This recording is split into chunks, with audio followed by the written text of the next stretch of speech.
Hello guys, आज हम लोग गिग्स फॉर गिग्स के डेली प्रॉब्लम सॉल्व करेंगे। जिस प्रॉब्लम का नेम है एरे पेयर सम डिविजिबिलिटी प्रॉब्लम। ठीक है, तो देखते हैं प्रॉब्लम क्या कहता है। तो प्रॉब्लम के अंदर में अपने को एक एरे दिया हुआ है, ठीक है, और अपने को एक इंटीजर के दिया हुआ है, ठीक। और अपने को कह रहा है कि एरे के सारे एलिमेंट को दो दो के पेयर में अपने को रखना है और वो दोनों एलिमेंट को ऐड करना है, और क्या वो दोनों एलिमेंट का एडिशन के से डिविजिबल है या नहीं है। अगर सारे पेयर्स के से डिविजिबल हैं, सारे पेयर्स के सम, तब आप यस रिटर्न करिए, वरना आप नो रिटर्न करिए। एक एग्जांपल के थ्रू समझते हैं कि प्रॉब्लम क्या कहना चाह रहा है। लेट सपोज एग्जांपल लिया अपन कि 9 5 7 3, ये अपने को एरे दिया हुआ है एंड अपने को के का वैल्यू जो है वो 6 दिया हुआ है, और अपने को कह रहा है क्या इसको अपन पेयर्स के सम में डिवाइड कर सकते हैं या नहीं। ठीक, तो लेट सपोज 9 और 3 एक पेयर बना लिया हम लोग, 5 और 7 दो पेयर, दूसरा पेयर बन गया। ठीक है, तो पहले पेयर का सम क्या आ गया, सम आ गया 12। दूसरे पेयर का सम क्या आ गया, इसका भी सम आ गया 12। दोनों के से डिविजिबल है क्या, 6 से डिविजिबल है, तो अपन कहें कि हाँ भाई ये तो डिविजिबल है, ये भी डिविजिबल है। ठीक है, तो ये एरे को अपन दो दो एलिमेंट के पेयर में तोड़ दिए ताकि उनका सम जो है वो के से डिविजिबल हो। ठीक, अब अपने को ये पूरे एरे पे सोचना है।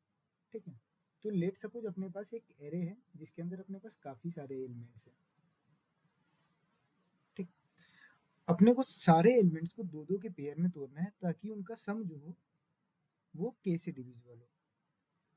ठीक, तो इसके लिए एक और एग्जांपल, एक एक कंसेप्ट जो है यहाँ पे, जो कंसेप्ट यूज हो रहा है यहाँ पे मेन, वो कंसेप्ट क्या है, वो कंसेप्ट कहता है कि अगर हम लोग कोई भी दो नंबर को डिवाइड करते हैं, ऐड करते हैं, और उसको कोई एक नंबर के से रिमाइंडर लेते हैं, तो ये इक्वल होता है एक्स रिमाइंडर के प्लस वाई रिमाइंडर के। ठीक है, एक एग्जांपल के माध्यम से इसको भी समझते हैं। जैसे कि अपन 4 प्लस 5 रिमाइंडर 3 करना चाहें, तो इसको अपन लिख सकते हैं 4 remainder 3 plus 5 remainder 3 that is equal to 1 plus 2 that is equal to 3 remainder 3 which is equal to 0। ठीक है, तो यही कंसेप्ट इस प्रॉब्लम में यूज हो रहा है। अब हम लोग एक लास्ट एग्जांपल देखते हैं, उसके बाद हम लोग कोड सोचेंगे कि कैसे करना है। एक एग्जांपल देखते हैं जिस एग्जांपल में अपने को ऐसा कुछ दिया हुआ है।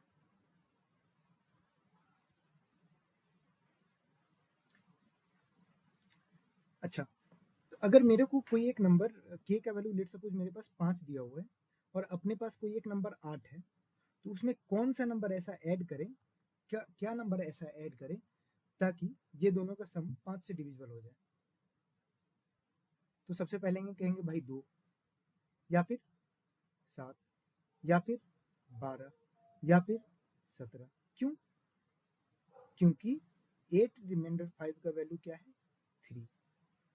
ठीक, 3 रिमाइंडर वाला ये है, तो अपने को ऐसा नंबर ऐड करना होगा जिस नंबर का रिमाइंडर 2 हो। 2 क्यों हो, के माइनस 3 हो। के का वैल्यू, के का वैल्यू 5 है, तो K minus 3 that is equal to 2। ऐसा, जैसे इस प्रॉब्लम में अगर अपने को के का वैल्यू 6 दिया हुआ है और अपने को बोल रहा है ऐसे ऐसे नंबर में, ऐसे ऐसे नंबर को पेयर बनाओ ताकि इनका सम 6 से डिविजिबल हो। ठीक है, अगर कोई नंबर 6 है, इसको कौन से नंबर के साथ ऐड किया जाए ताकि ये 6 से डिविजिबल हो। सिंस 6 रिमाइंडर 6 पहले से ही 0 है, तो इसको ऐसे ही नंबर के साथ ऐड करेंगे जिसका रिमाइंडर 0 आ रहा होगा।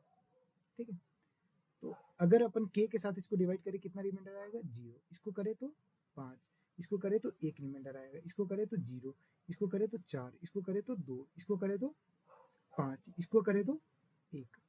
ठीक है, अब अगला चीज है कि 6 वाले नंबर को, ये नंबर को किसके साथ पेयर करना चाहिए अपने को ताकि 6 से डिविजिबल हो। तो ये नंबर को हम लोग इसके साथ पेयर करेंगे। ठीक, 6 प्लस 12, ये दोनों के से डिविजिबल होगा। अगला है 5 को किसके साथ पेयर करना चाहिए। ठीक है, 5 को हम लोग ऐसे नंबर के साथ ऐड करेंगे जिसका कि रिमाइंडर 1 हो, क्योंकि अपने पास 5 रिमाइंडर यहाँ पे है, अपने को कितना और चाहिए, 1। ठीक, तो एक रिमाइंडर कोई भी नंबर ऐसा हो जिसका रिमाइंडर 1 हो, उसको हम लोग इसके साथ ऐड करा सकते हैं। तो सिंस 7 का k के साथ रिमाइंडर 1 है, तो 5 और 7 को एक साथ लिख लिए। ठीक है, अगला है 10 को किसके साथ किया जाए। ठीक है भाई, तो 10 को ऐसे नंबर के साथ करेंगे जिसका रिमाइंडर k के साथ 2 हो, ताकि इसका 4 रिमाइंडर और उसका 2 रिमाइंडर मिलके 6 हो जाए और 6 रिमाइंडर से 0 हो जाए। ठीक है, तो 10 को किसके साथ करेंगे जिसका रिमाइंडर 2 हो, तो 10 और 8 को कर दिए। ऐसे ही 23 को किसके साथ करेंगे जिसका रिमाइंडर 13 हो। तो प्रॉब्लम यही कह रहा है। ठीक है, अब इसमें स्पेशल केस बस यही है कि अगर कोई कोई का रिमाइंडर, अगर कोई नंबर k से डिविजिबल है, कोई नंबर अगर k से डिविजिबल है, तो उसको ऐसे ही नंबर के साथ पेयर करेंगे जो कि खुद भी k से डिविजिबल हो। ठीक है, इसका हम लोग फटाफट देख लेते हैं कोड क्या है।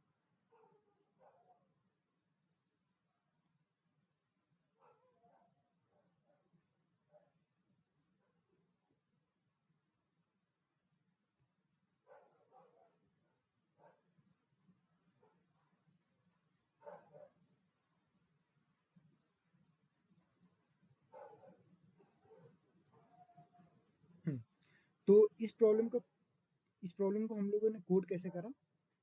तो कोड करने के लिए सबसे पहले हमने क्या कहा कि अपने को एक नंबर एरे दिया हुआ था, तो उस एरे का पहले साइज निकाल लिए। ये लाइन में इस एरे का साइज निकल गया। ठीक है, इस एरे का हम लोग यहाँ पे साइज निकाल लिए। इसके बाद एक फ्रीक्वेंसी एरे बना लिए, ताकि 0 फ्रीक्वेंसी वाले कितने एलिमेंट है, 1 फ्रीक्वेंसी वाले सॉरी 0 रिमाइंडर वाले कितने एलिमेंट है, 1 रिमाइंडर वाले कितने एलिमेंट है, 2 रिमाइंडर वाले कितने एलिमेंट है, ऐसे ही k-1 रिमाइंडर तक वाले कितने एलिमेंट है। तो हम लोग एक फ्रीक्वेंसी के लिए एक एरे बना लिए। अगला चीज क्या किए, पूरे एरे पे इटरेट किए और हम लोग सब एलिमेंट का फ्रीक्वेंसी निकाले, सॉरी रिमाइंडर निकाले। ये रिमाइंडर आया उस और उस रिमाइंडर का फ्रीक्वेंसी इंक्रीज कर दी। जैसे 8, 5, 10 है और k का वैल्यू लेट सपोज 3 है, तो 8 रिमाइंडर 3 किए जो कि 2 आया, तो फ्रीक्वेंसी ऑफ 2 प्लस प्लस कर लिए। अगला चीज है, ये लाइन क्या की है, ये लाइन में हम लोग कह रहे हैं कि अगर नंबर ऑफ एलिमेंट्स जिसका कि फ्रीक्वेंसी 0 है वो अगर ऑड है, तब तो हम लोग कह देंगे कि आंसर फॉल्स आएगा। क्यों, क्योंकि जीरो रिमाइंडर वाला एलिमेंट किससे पेयर होगा, 0 वाले से। 1 रिमाइंडर वाला एलिमेंट किससे पेयर होगा, जिसका कि रिमाइंडर k-1 हो। 2 रिमाइंडर वाला किससे पेयर होगा, जिसका रिमाइंडर k-2 हो। ठीक है, अब इसके बाद हम लोग आए लाइन नंबर 18 पे। इस पे हम लोग क्या कह रहे हैं, 1 से लेके k तक इटरेट किए, 1 से लेके k तक इटरेट किए। पहला एलिमेंट आ गया i, दूसरा आ गया k-i, और फिर हम लोग कह रहे हैं कि i का और k-i का दोनों का फ्रीक्वेंसी सेम होना चाहिए। अगर कोई केस में जैसे मान लेते हैं कि 1 का फ्रीक्वेंसी और k-1 का फ्रीक्वेंसी सेम होना चाहिए, 2 का k-2 का फ्रीक्वेंसी सेम होना चाहिए। लेट सपोज k का वैल्यू 10 है, उस केस में 3 का 7 के बराबर होना चाहिए, 4 का 6 के बराबर होना चाहिए, 5 का 5 के बराबर होना चाहिए। तो ये सारा चीज तो अपन यहाँ से कर लिए, लाइन नंबर 28 से 30। अब 5 का 5 के बराबर तो होगा नहीं, तो इस केस में हम लोग क्या कह रहे हैं कि अगर वैल्यू 1 और वैल्यू 2 दोनों इक्वल आ जाता है, मतलब 5 और 5 इक्वल आ जाता है, तो हम लोग बस चेक कर लेंगे क्या उसका फ्रीक्वेंसी इवन है या नहीं। ठीक है, अपने को इस प्रॉब्लम में इतना ही करना था। अगर आपको कुछ भी फीडबैक दिखता है कि क्या इंप्रूव करना चाहिए, क्या करना चाहिए, देन आप कमेंट कर सकते हो। अगले वीडियो से वो सारे फीडबैक को ले लिया जाएगा। एंड आपको अगर कोई डाउट्स आता है, देन डाउट्स को कमेंट सेक्शन में पोस्ट कर दीजिए। एंड अगर कोई और टॉपिक्स है जिस पे वीडियो बनाना चाहिए, या फिर कोई और प्रॉब्लम्स है जिन पे वीडियो बनाना चाहिए, तो वो भी आप मेंशन करिए। एंड इसके अलावा अगर आपको कोई टिप्स चाहिए कि डीएसए कैसे किया जाए, how to start practising, and बहुत सारे चीज़ें, जैसे कि how to start writing code, मतलब कोई भी चीज़ अगर अपन सोचे उसको कोड में कैसे कन्वर्ट करें, अपन कोई भी नया थ्योरी कैसे पढ़ें, ठीक? ऐसे सारे डाउट्स, या फिर आप प्रॉब्लम को सोच रहे हो, कोई प्रॉब्लम देखें और आपको कोई आइडिया ही नहीं आ रहा है कि भाई ये प्रॉब्लम में हमको क्या करना चाहिए, ठीक है? तो ये सारे चीज़ के रिलेटेड अगर कोई भी डाउट्स है, कमेंट में पोस्ट करो। अगर अगर आपके अगर आप लोग के कुछ कमेंट्स आए, 5-10 कुछ कमेंट अगर आ गए, देन उसपे प्रॉपर एक वीडियो बना देंगे कि किस तरह से अपन प्रॉब्लम को सोचना चाहिए, किस तरह से अपने को प्रॉब्लम को अप्रोच करना चाहिए। अगर प्रॉब्लम देखें अपने माइंड में कुछ भी नहीं आ रहा, देन अपने को क्या करना चाहिए, ठीक है? सारे चीज़ कोई भी प्रॉब्लम को सोचना कैसे स्टार्ट करना चाहिए। जैसे अगर आपको बस थोड़ा-सा बताएँ, शॉर्ट में अगर बताएँ तो जैसे ये प्रॉब्लम था। प्रॉब्लम देखते ही हमने हमने क्या स्टार्ट करा, ये नहीं कि प्रॉब्लम पे घूम रहे, डायरेक्ट हमने प्रॉब्लम को देखते ही डायरेक्ट हमने स्टार्ट करा कि भाई मेरे को एक टेस्ट केस लिखना है। जैसे ये प्रॉब्लम देखते ही हमने सबसे पहले स्टार्ट करा कि एक टेस्ट केस लिखा। टेस्ट केस लिखने के बाद ये टेस्ट केस को सॉल्व करा, ये टेस्ट केस को सॉल्व करा। फिर उसके बाद एक थ्योरी देखा, क्या पॉइंट है, ये पॉइंट नोट करा। देन उसके बाद ये पॉइंट को यहाँ पे समझा। उसके बाद एक बड़े एग्जाम्पल पे, थोड़ा-सा और बड़ा एग्जाम्पल पे गए, एंड इसके बाद डायरेक्ट चले गए कोड पे। तो ये कुछ होता है, अगर आप इसको बोलोगे तो ये चीज़ों को हम डिटेल में भी एक्सप्लेन कर देंगे कि अगर आप लोग बोलोगे तो अगर आइडिया नहीं लग रहा है कि यार कोई भी प्रॉब्लम को अप्रोच कैसे किया जाए, how to approach a problem, ठीक है? तो आगे के सारे वीडियोज़ में ये सब चीज़ें भी बता सकते हैं कि प्रॉब्लम को अप्रोच कैसे करें।